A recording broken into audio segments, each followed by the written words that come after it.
We have to figure out what's going on first.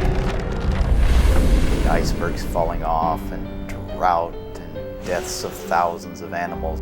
It is a doomsday scenario that there's absolutely no scientific evidence for. To push to lower CO2 levels is in fact endangering the planet and life on it much more than any increase in CO2.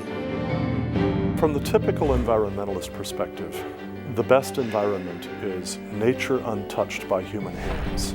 That's not a biblical understanding at all. It's not enough simply to listen to the propaganda and believe it. We have to actually reason through it. Coral Ridge Ministries and Answers in Genesis present Global Warming, a scientific and biblical expose of climate change. Global warming is a popular phenomenon now because of the expressions of disaster that tend to come along with the story. And if you can show a story that has big icebergs falling off and drought and deaths of thousands of animals and so on, well, that's going to get the media's attention and certainly people's attention. But with all the doomsday scenarios, what do scientists really know about global warming? The simple answer on what is global warming is to say that the Earth's temperature has risen in the past 150 years. We've been able to measure that with thermometers. There isn't anybody I know that doesn't agree that we are unusually warm right now. But that's where the agreement among scientists ends. Once you understand that the temperature is rising, the question is, well, why? And that is where a number of issues come to bear and opinions, because we cannot know for certain. At this point, I think the research is too preliminary for us to say definitively what is causing global warming, even though I think it's fairly well established that it's happening. Many of the measurements we have today with satellite and with surface temperature data on the ocean, these are only 30 years old. Even the measurements of carbon dioxide in the atmosphere, direct measurements, only go back to 1958. So that's why it's only been just in the last few years that we've been able to get measurements, direct measurements, that lead us to have more confidence there has been some change in temperature in the atmosphere. As land use changes, climate changes too. If you build a city, the temperatures tend to go up. And so in a lot of places it looks like we're seeing global warming in the urban areas, and yet in rural areas there's not much at all. So this has been a big problem. But with the satellites measuring temperatures above the Earth's surface, it's really getting an unbiased, unfettered by land use change temperature trend. And now we have about 30 years of data, and it's very interesting and very valuable data. This layer of atmosphere. The most widely publicized theory, and the view presented in Al Gore's Oscar-winning documentary, An Inconvenient Truth, is that greenhouse gases are largely to blame for the warming. Greenhouse gases are gases that absorb energy in a certain part of the spectrum that keeps thermal or heat energy in the atmosphere. I think the simplest way to think about this is that if you were in a desert at night, you find that it gets very cold.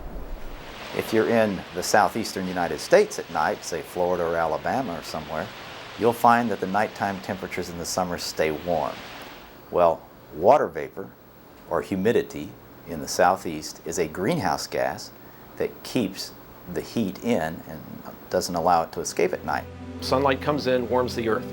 But what most people don't realize is that for all of that sunlight coming in, there has to be an equal amount of infrared heat energy going back out to outer space. Now, the climate modelers claim that there's this fragile balance between the incoming sunlight and the outgoing infrared, and that when we add the CO2, we're upsetting that delicate balance.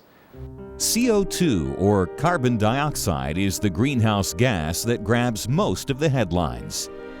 They make it sound like it's that radiation balance that determines what the temperature of the Earth is, but I think that's the wrong way to look at it. I think that it's the sunlight coming in that determines how warm things are going to get. Weather creates a greenhouse effect, which is mostly water vapor and clouds, and in other words, the weather has control over the greenhouse effect, and if we add CO2, I think the weather is going to change slightly in order to reduce the warming from that extra CO2.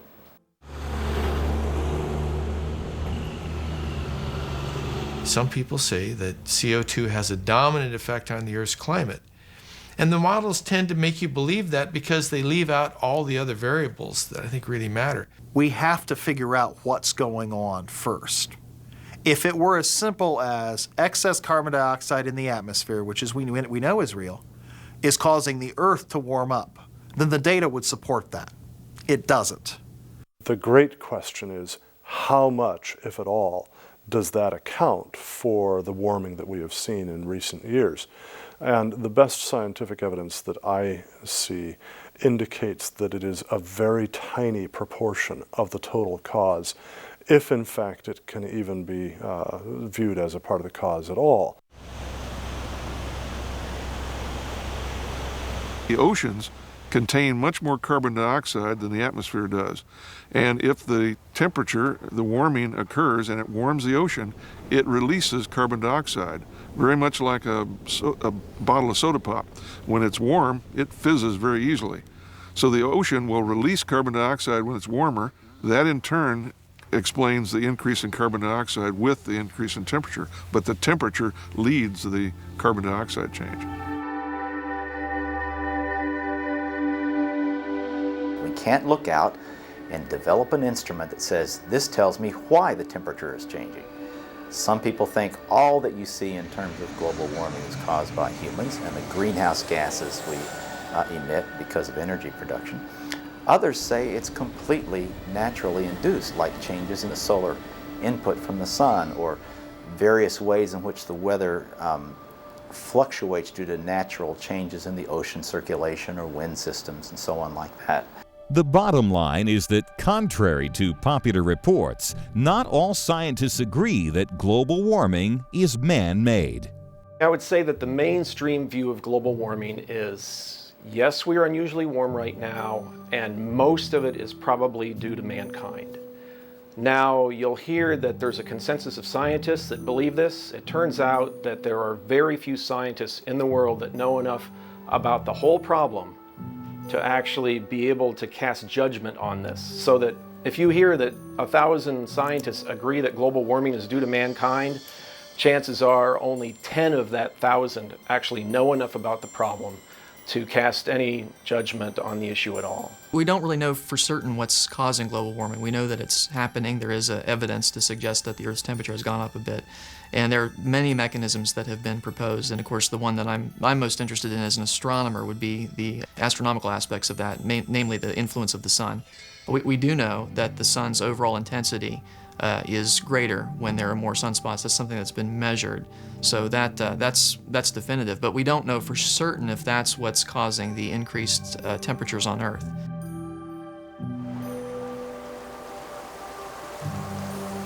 Al Gore says in his Inconvenient Truth that there's a consensus, and other scientists in the media say there's a consensus, but they're getting this from the United Nations Intergovernmental Panel on Climate Change. IPCC is the acronym for it. And they claim that there's a consensus of 2,500 scientists that now man is causing most, if not all, the global warming. That's the claimed consensus. But there isn't a consensus because there's a lot of meteorologists and atmospheric scientists and environmentalists that say that we believe that natural processes are a significant part of the global warming.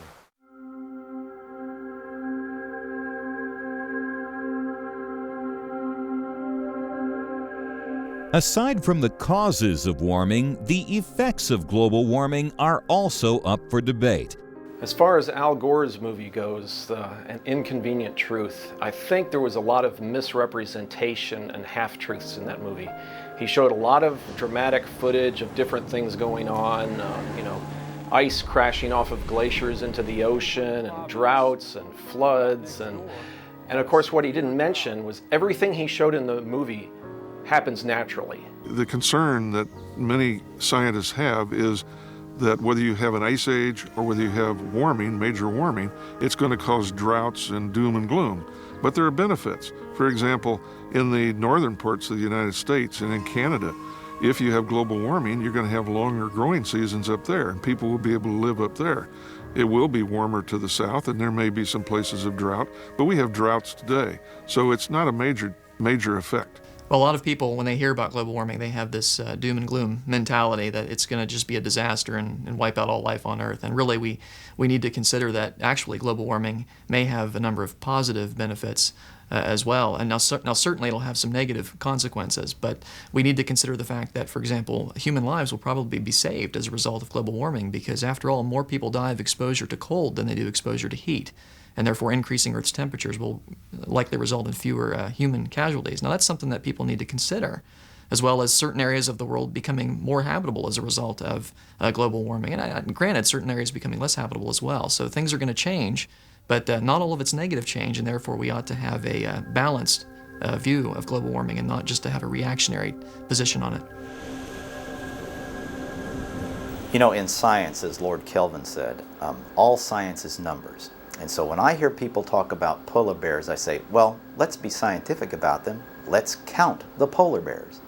And it turns out the polar bear population has grown by a factor of over 3 in the last 40 years.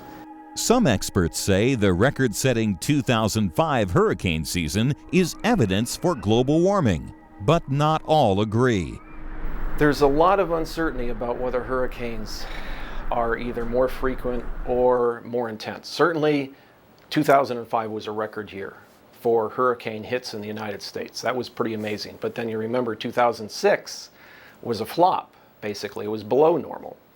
And it turns out that since we only have good hurricane data as far as how many hurricanes are out there in the Atlantic, since we've had weather satellites back in the 1970s, that we really don't know how many there were before then with much confidence. In the period from about 1970 to about 1995, there was a period of low hurricane frequency, and we kind of got lulled into the idea there wasn't going to be very many hurricanes.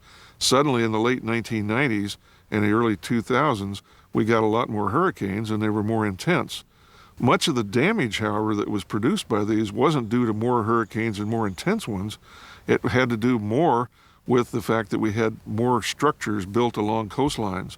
There was more buildings and more families and more casinos. And when a hurricane hits one of those, it's going to do a lot of damage. But what about the future? News reports claim global warming is the #1 threat to our future survival as a planet, saying that ice caps could melt, submerging entire cities under the ocean. For example, on sea level rise, people have, particularly because of Al Gore's movie An Inconvenient Truth, they have these pictures in mind of sea level rising 20, 40, 60 feet, something like that. Well, the Intergovernmental Panel on Climate Change estimates sea level rise through the entire 21st century at probably not more than a total of 16 inches in the entire century. Whether the oceans are going to rise 2.5 feet over the next 100 years, or whether they're going to rise 20 feet, which is the model that Al Gore uses for his Inconvenient Truth, his crockumentary that won an Oscar. It is a doomsday scenario that there's absolutely no scientific evidence for. No reputable scientist is talking about a 20-foot increase in the oceans. The amount of sea level rise has been downgraded over time. In the 1980s, they were talking about 6 feet of rise by 2100. Then it went down to 2 feet.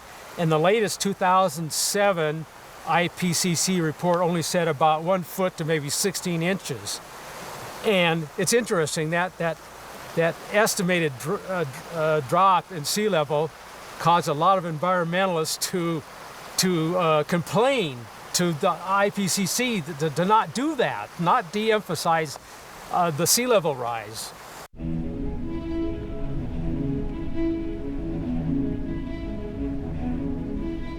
Some experts say we should take aggressive action to reduce consumption of fossil fuels, not only to protect the environment itself, but also to save people living in poverty. Others say the opposite is true. We have at least 1 million Africans dying each year because of a lack of access to electricity. We have Africans dying by the hundreds of thousands, mostly children, because we've got poor people burning wood and dung in huts, which cause respiratory illnesses, which kill mostly children.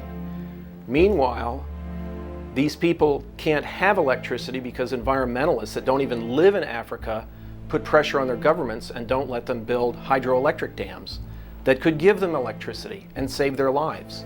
So basically, what's happening is we are sacrificing the poor at the altar of radical environmentalism. Even if scientists don't have all the answers, Christians should be concerned about global warming, but they should also be concerned about their approach to the issue. I think there's some very significant risks to evangelicals getting involved with this without really knowing the science or the economics well. The first and most important risk, the one that I care about the most, is that they might unwittingly endorse a policy that is very destructive to the poorest people in this world, the most vulnerable people.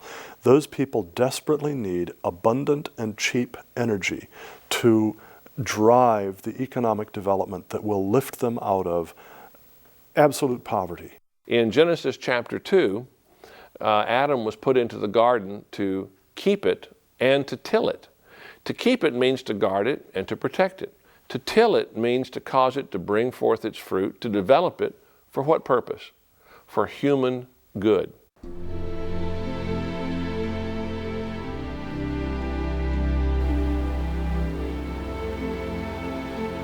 From a biblical standpoint, I think we are called to be good stewards of the environment, right? And that's where Christians, understandably get involved in environmentalism. Of course, what does good stewardship mean? I mean, it's clear that humans come first. But at the same time, we shouldn't be destroying the environment wantonly. So there's a gray area, and people have to decide, how far you go to protect the environment. I think we need to, in our evangelical Christian churches, do a far better job than we have of helping people to understand what a biblical earth-keeping ethic is, what creation care really means, and what our responsibilities are in terms of creation care. But and part of that being to understand that human beings come first in God's creation, not last, and are not irrelevant, and are not considered the enemies of God's creation.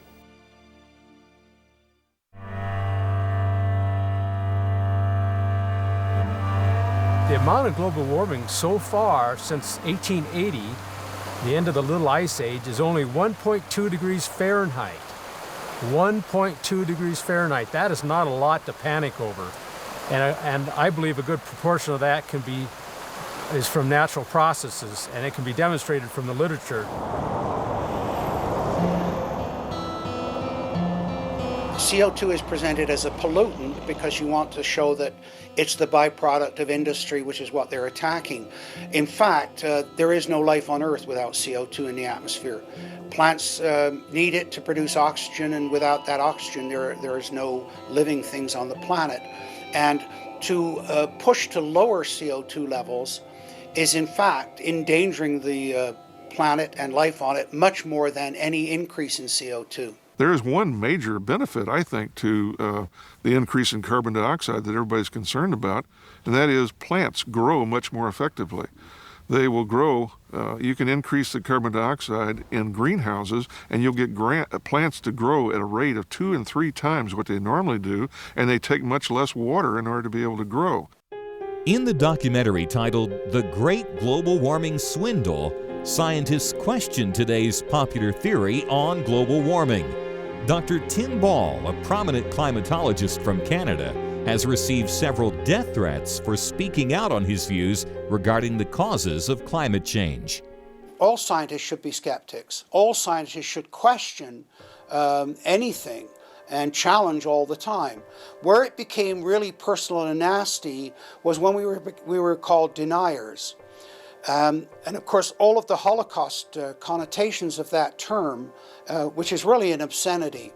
What's amusing about it is we're called climate change deniers, when in fact my whole career has been going around the country saying that climate changes all the time. Just by saying that I don't think that humans control climate, I am painted into a corner and somehow cast as a demon by one side, and as a hero by the other. And I think I'm not really a hero nor a demon, but I'm just a scientist who studies what he sees and tries to report on it.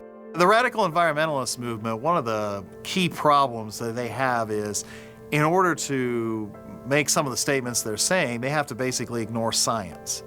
And if you're trying to take care of the Earth, if you're trying to make sure Earth's ecosystems are working correctly and so forth, then in the end you have to look at science. It's our only tool for knowing what's wrong with the Earth, how to fix it, and so forth.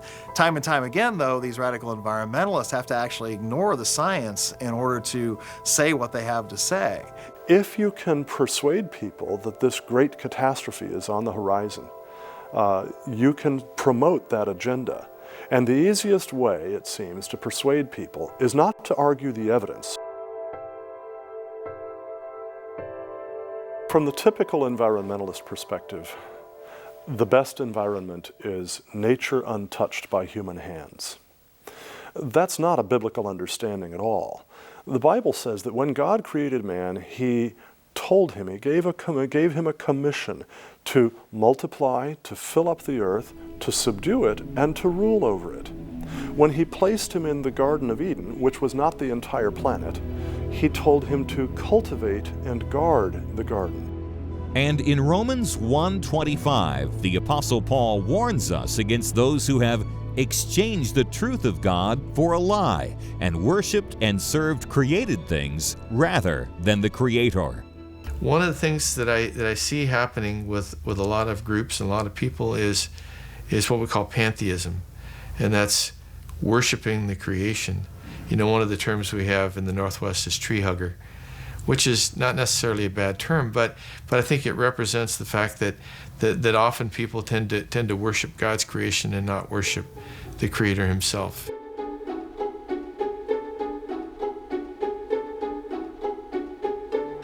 I think there's probably something going on with sunlight that we don't understand. Dr. Roy Spencer, former senior scientist of climate studies at NASA's Marshall Space Flight Center and principal research scientist at the University of Alabama, suggests solar variability drives climate change. It only takes a small change in the radiation to do what we're seeing. I mean, we're only talking about 0.2 of a degree C warming every decade, and that's considered a lot of warming. And it turns out that the change in either sunlight or infrared radiation that you need to get that is really tiny. We know that there are these temperature fluctuations, and we know that these temperature fluctuations, the medieval warm period and the Little Ice Age, have nothing to do with the increase in carbon dioxide, because carbon dioxide didn't start increasing until about 1850. We know that based on statistical correlations of the amount of solar radiation and the sunspot cycle correlated with the temperature cycle since about 1900. For instance, between 1880 and 1910, the temperature just oscillated. It didn't really change a lot. In 1910 to 1940, it went up a lot, and then it peaked. And then it went down from 1940 to about 1975. It actually cooled. And then it's been going up since 1975 to the present day. So when you check the sunspot cycle hit that right on, where it got the warming going to 1910 to 1940, and it caught the cooling trend into the 1970s, and then it's been going up slightly ever since. So it's correlated with that. Well, the carbon dioxide trend was pretty flat, going up only slowly since the Industrial Revolution till after World War II. We know that sunspots, when there are more sunspots, the solar intensity is greater, and so it's reasonable to conclude that the Earth probably experiences larger temperatures during those time periods. Of course, it's not all that simple, because the Earth has its own system and it's a very complex climate as well. And so just because you turn up the sun's intensity doesn't necessarily mean the Earth's overall temperature will increase as a result of it. But that would be the most natural conclusion. One of the explanations for global warming is that it's not a long-term trend, but a fluctuation in short term. And in fact, we already know that there are such fluctuations. They're called the El Nino Southern Oscillation. This occurs in the South Pacific, or in the Pacific Ocean, about every 7 to 10 years. We have the La Nina, produces more precipitation and severe weather, particularly along the west coast, but it affects the whole globe. This short-term fluctuation of every 7 to 10 years is just an example of the periodicities that typically occur in climate. There are some that are on the order of 20 to 50 years. There's others on the order of 100 years. There's even some on the order of 1,000 years. We know, for example, if you go back 1,000 years ago, we were in what was called the climactic optimum. That is, it was warm for about 400 years, from 1,000 years ago to about 600 years ago. And then there was a period for about another 300 years in which it was cold, called the Maunder Minimum. Well, the Maunder Minimum is a period of several decades that was in the late 1600s and just into the very early 1700s, where there were very few spots on the sun. And in fact, there are about 1,000 times fewer spots than there would be in a typical decade today, where we might have several thousand in a decade. There they might have 5. So it's an enormous difference. And it turns out that this corresponds with the peak of what we call the Little Ice Age, a period of decreased temperatures on the Earth that happened at around that time. It actually lasted a bit longer than that, but the peak of that was during the Maunder Minimum. And so it's been suggested, and I think it's a reasonable inference, that perhaps the fewer sunspots, and therefore the sun having a lower intensity overall, has in fact caused the lower temperatures on the Earth. And therefore the fact that we have more sunspots today might be at least partly responsible for why we have increased temperatures today. One of the really exciting new discoveries, in my opinion, is the effect of changes in sunlight on cosmic rays. It's something that's been studied for less than 10 years. The leader in this is a scientist named Svensmark, who's Danish. And what he found is that when sunlight changes, it really affects the cosmic rays that hit the Earth's atmosphere. When the sun is more intense, the solar wind generated by the sun tends to sweep away cosmic rays, make them less common. The main effect of cosmic rays in the Earth's atmosphere is to create clouds, because cosmic rays actually cause condensation of water. So when there are more cosmic rays, there tend to be more clouds. Fewer cosmic rays are associated with fewer clouds. Now, when the sun is brighter, sweeping away the cosmic rays, it really means less cloud cover. And we can see the cloud cover really matching up nicely and very, very systematically with these changes in sunlight. So what you get when the sun is brighter is you get kind of a double effect, a little bit more radiation, but probably more significantly less cloud cover. And we know that clouds have a huge effect on climate, but it's one that has never really been systematically modeled or simulated in climate models.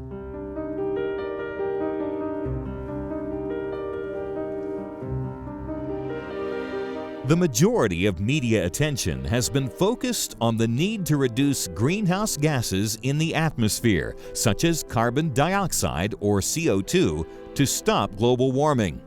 One of the big misconceptions about greenhouse gases is that carbon dioxide is the main one, and that's not true. The Earth's natural greenhouse effect is mostly due to water vapor and clouds.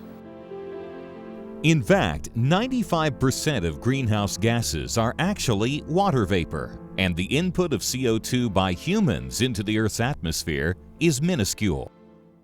What tends to happen with the climate models is they hold most things constant. We don't know how the El Nino and La Nina are going to change in the future, so we just kind of leave them out.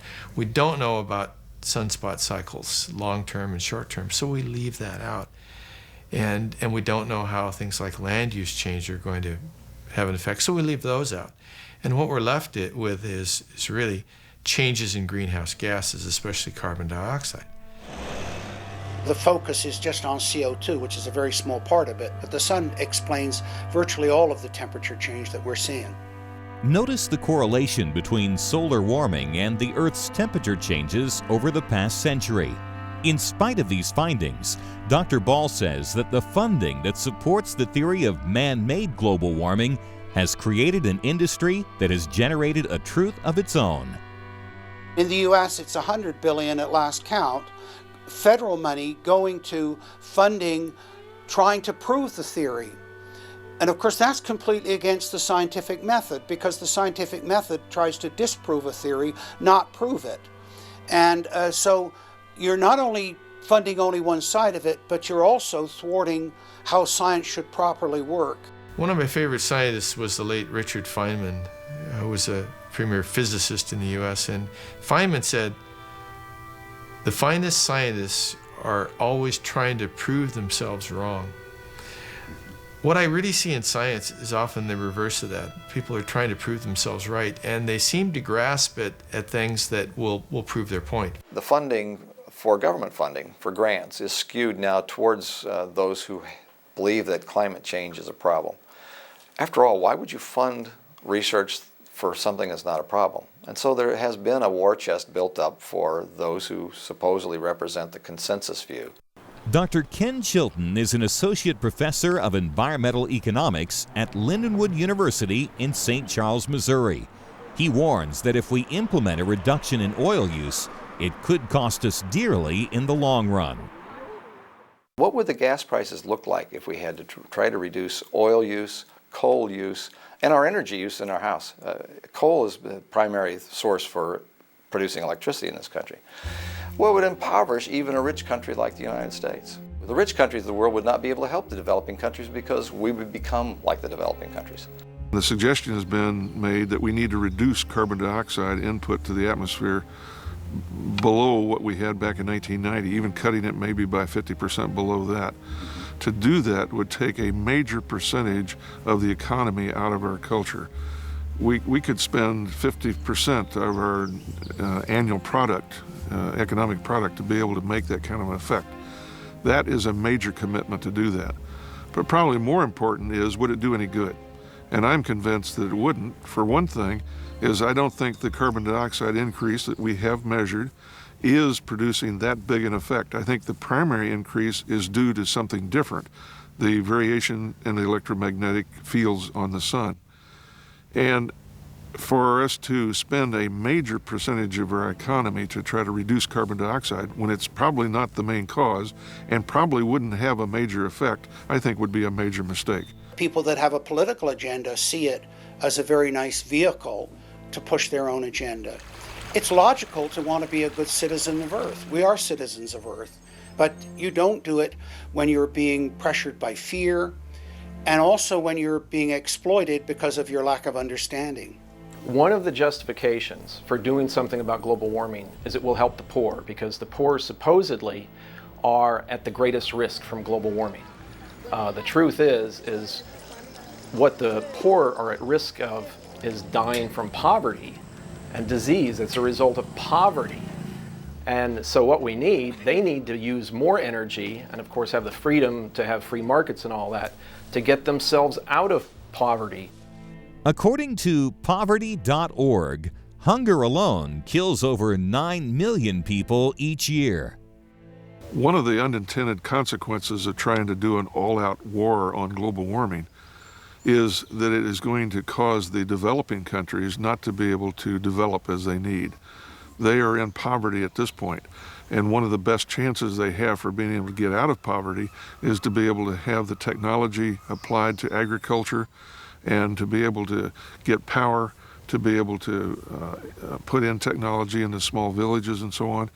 If, in fact, we enforce the same criteria that we're trying to enforce upon ourselves and developed countries, it's going to stop the developing countries from growing at all. And that is really a major catastrophe, I think, for these poor developing countries. If then we're going to reduce CO2 emissions significantly in an attempt to fight global warming, we're going to have to greatly increase the costs of fossil fuels, which in turn will diminish economic production and particularly diminish the rate of economic development, especially in poor countries.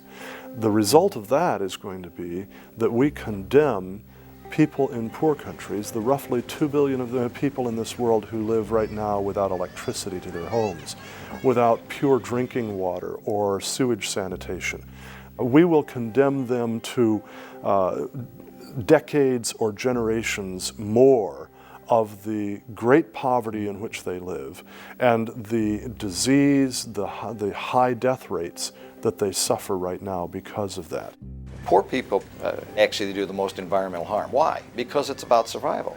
If I have to go cut down a tree in order to have firewood, and I have to have firewood to burn in my little house to make food, then I'm going to do that. If I'm poor, I have to. I have no choice. But if you're wealthy enough, you've got more alternatives, more ways to address a problem.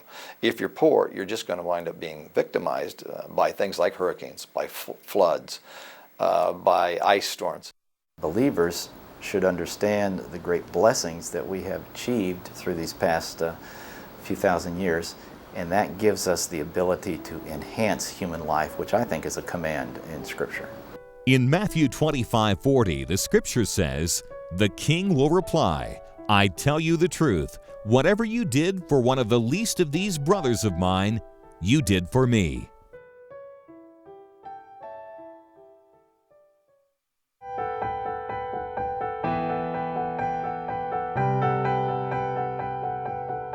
Many evangelical Christians have recently become concerned with environmental issues because of a proper desire to be good stewards of God's creation. But does the modern environmental movement uphold a biblical view of the environment? It's pretty clear in the Bible that the earth is the Lord's and that human beings are put in charge as God's vicars, as His vice regents. And we are to be there seeking to exercise stewardship responsibility. That means to use the earth and its resources in renewable ways that benefit human beings without desecrating. Dr. Richard Land is the president of the Ethics and Religious Liberty Commission of the Southern Baptist Convention. In Genesis chapter 2, Adam was put into the garden to keep it and to till it. To keep it means to guard it and to protect it. To till it means to cause it to bring forth its fruit, to develop it. For what purpose? For human good. And in Genesis chapter 1, the Bible tells us that we are given dominion. And the word dominion there is a strong word. Dominion over the earth. Indeed, in Genesis 1:26 we read, "Then God said, Let us make man in our image according to our likeness. Let them have dominion over the fish of the sea, over the birds of the air, and over the cattle, over all the earth, and over every creeping thing that creeps on the earth." Yet the modern environmental movement often seems to be driven by a much different view. They tend to look upon human beings as the enemy of nature. E.O. Wilson, the Harvard biologist, in his new book, talks about human beings as an alien species, and human beings as an alien species having a negative impact on nature. I'm sorry. Human beings are not an alien species to nature as created by God. If you truly believe that everything we see around us is the result of evolution, then you believe random chance is the main architect. It's been guided by natural selection, but the architect itself is random chance. Well, random chance is a terrible designer of things. So you would expect anything that random chance is able to cobble together is going to be incredibly fragile and not work very well. So if you believe that, you will probably believe then that the Earth's ecosystems are incredibly fragile and have to be worried over every second of every day. If you believe instead that this is all the result of a very powerful, very intelligent designer, you figure the designer has put in feedback mechanisms and fail-safes to keep the Earth robust as it changes over the course of time. So under that scenario, you wouldn't be so worried about the fragileness of Earth. You'd want to protect Earth and take care of Earth the way you take care of any fine gift you're given. But in the end, you wouldn't think of it as fragile. You'd think of it as something that's robust that I simply need to be a steward of. God gave us this earth in which we live as a resource, which doesn't mean that we should abuse it. We need to be very careful how we use it, but we are to use it. There are some who would take an extreme position and say that we shouldn't use this world, this atmosphere, the climate, soils, forests, or anything, that it should be left pristine. That's not the case. But we need to be very careful as stewards that we don't abuse it. I've often talked to environmentalists who truly have the view that humans are bad for the planet. We really shouldn't be on the planet would be better off without humans, and so it fits their view of what can we do to cease development, to help human life expand. They see those as bad things. I think the number one thing evangelical Christians should remember is what is at the peak of the pyramid in terms of creation. And if you read Genesis especially, you'll see that human life is at the peak of the pyramid. And it is human life that has the greatest value in terms of what you see in creation.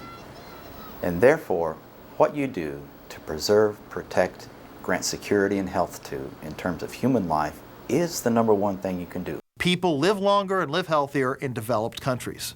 So if we delay Africa even by 10 years in their development, in the end, that's going to be 10 years of bodies we leave behind. And that has to be figured into any proposal. How many bodies is it going to pile up in order for this proposal to come to fruition? Experts point out that well-meaning Christians should be very careful when advocating environmental policies, even with the best of intentions. Science lives with uncertainty. Policy and politics don't have that. Policy and politics are black and white. They're yes or no. Do we pass the bill or do we not? Do we vote aye or nay? And so that's what policymakers have to do based on the input from scientists. As I see it, some scientists have fallen in the trap of treating climate change as a black and white issue, and it isn't. Unfortunately, what looks and appears good oftentimes to policymakers has unintended consequences that are quite tragic. A good example, the whole environmental movement kicked off, for us anyway, in the Western world, with Rachel Carson's book, Silent Spring. Carson's 1962 book claimed that the pesticide DDT caused cancer and threatened certain bird species.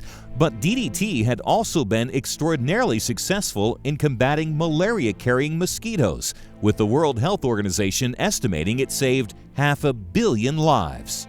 What happens with DDT sprayed in a home or a hut in Africa is the mosquitoes typically don't even want to enter the house. If they land on the wall of the house, they are going to die. But generally, it just wards them off. And it has protection for almost 6 months, very inexpensive. In the years following World War II, malaria was nearly eradicated in countries where DDT was used. But Carson's book ultimately spawned a worldwide moratorium on the pesticide. More than 4 decades later, most of her claims about DDT have been disproved, yet malaria spread by mosquitoes is again one of the leading causes of death in underdeveloped countries, killing more than 1 million people a year. There does tend to be a habit for the media to use sensational, and I think a lot of scientists have gotten caught up in that. They will proclaim things that prove a point that tend to be spectacular, and often the doomsayers are the ones that get the most attention. So when doomsaying turns out not to be true, you seldom do get the retractions. You don't get the people saying, sorry, we were wrong. They just kind of move on to a different topic. The unintended consequence? A huge rise in malarial deaths and malarial cases, again, in the parts of the world that are the poorest, in sub-Saharan Africa and elsewhere. I think we can safely say they were in the tens of millions. That's a lot of humanity. Yeah, Christians should care about the environment just because we care about the Creator, but we do have to be careful. Many experts say the best thing we can do for the environment, while also benefiting marginalized peoples, is encourage economic growth. Environmental protection is better done in wealthier societies than it is in poorer societies, which is why the greatest environmental disasters are all occurring in the poorest places in the world, not in the wealthiest places. If we want to protect the environment, we really need to promote the economic development of the poor. But much of the modern environmental movement is opposed to this solution, as seen in the global warming controversy. I've studied the environment for probably 20 years. I've studied climate change for 15, and they're not easy topics. They've always got a hidden, unintended consequence to them, generally, that people don't think about. There are some environmentalists who are just basically anti-capitalism, anti-political freedom, anti-wealth, anti-industrialization, And they see the promotion of fears about global warming as a way to serve their own agenda. Because if we can convince people that we must make drastic cuts in CO2 emissions, well, the only way to do that is to greatly reduce our use of fossil fuels. You often hear people saying, even if we don't know that carbon dioxide buildup is causing global warming, we need to do something to stop it, just in case that's what could be caused in 50 or 100 years. The problem with that attitude is, if I do something to try and reduce global carbon dioxide levels now, people will die as a result. For example, if the United States signed the Kyoto Protocol, which is supposed to help us reduce greenhouse gas emissions, then in the end, our cost of heating oil would go up. As heating oil costs go up, poor people tend to turn off the heat in the winter. And every year, poor people, especially poor elderly people, die because they can't afford to heat their homes. Now, is it really worth sacrificing these people for something we don't even know is real? The question is whether or not evangelicals allow themselves to be manipulated, allow themselves to be duped. And what we are to do is to judge everything by the plumb line of the Word of God. And the Word of God in the first 9 chapters of Genesis gives us the foundational planks of a biblical environmental ethic. And if you look at those, you will find that they're considerably at odds with the modern radical environmentalist movement. The Bible tells us that we have to reason. Come, let us reason together, says the Lord. So it's a Christian's responsibility to reason through these things. It's not enough simply to listen to the propaganda and believe it. We have to actually reason through it. I think that's actually a scriptural imperative for us to be thoughtful about these kinds of things. So regardless of whether it's real or not, we have to at least first reason through it to decide. And I think if we reason through it, we will come up, we will see some of these unintended consequences, and we can come up with ways of fixing those.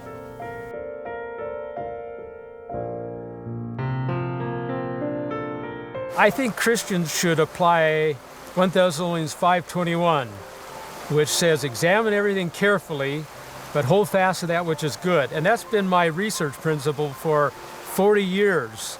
I believe in holding fast to that which is good, to the Bible as God's Word, to Jesus as my Lord and Savior. But then I examine everything carefully. I don't think Jesus meant us to just accept everything and that the world has out there, from the environmental movement to a lot of different controversial issues, but we're to examine everything carefully. So based on that, I believe Christians should look at the data and examine this issue at more than the superficial level. I think one of the main things as Christians, we need to not buy into a viewpoint just because of the intensity of the argument. I think that Christians need to have a balanced view of global warming. On the one hand, it's something that we should be interested in, something that we should be concerned about, but not overly worried about, because God has given us dominion over this earth. We're to be good stewards of it, and therefore we're to care for it. And that involves researching things to make sure that they're not going to be a problem. But at the same time, we know that God takes care of the earth as well, and it's something that it's self-maintaining to some extent, and it's not something that we should sort of jump on the bandwagon of all the people that are, have a lot of hype about this issue. I think we need to have a balanced approach as Christians.